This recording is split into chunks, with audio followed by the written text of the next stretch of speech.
सेना के टैंकों के लिए चाहिए प्लेटफॉर्म आधारित counter drone system, drone attack से बचाने के लिए जरूरी।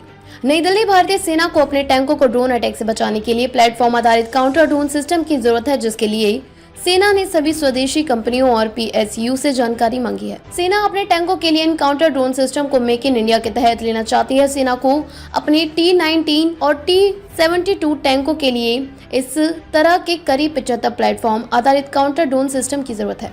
सेना के एक अधिकारी के मुताबिक दुनिया भर में चल रहे अलग अलग युद्धों ने दिखाया है कि टैंक के लिए खतरा सिर्फ सामने से ही नहीं सीमित नहीं है, बल्कि युद्ध के मैदान में अलग अलग तरह के ड्रोन की मौजूदगी बढ़ने से यह खतरा हर दिशा में हो गया है। टैंक में आर्मर प्रोटेक्शन बढ़ाकर उसकी सुरक्षा बढ़ाने का ज्यादा स्कोप नहीं है, क्योंकि उससे उसकी गतिशीलता और घातकता भी प्रभावित होती है।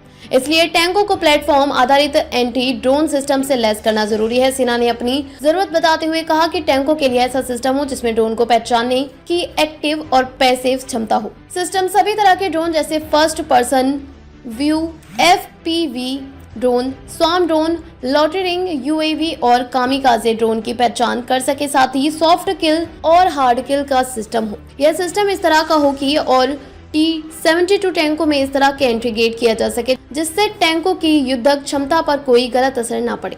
भारत ने T-72 और T-90 टैंक रूस से लिए थे और T-19 टैंक 2003 से ही आर्मी का मैन बैटल टैंक है।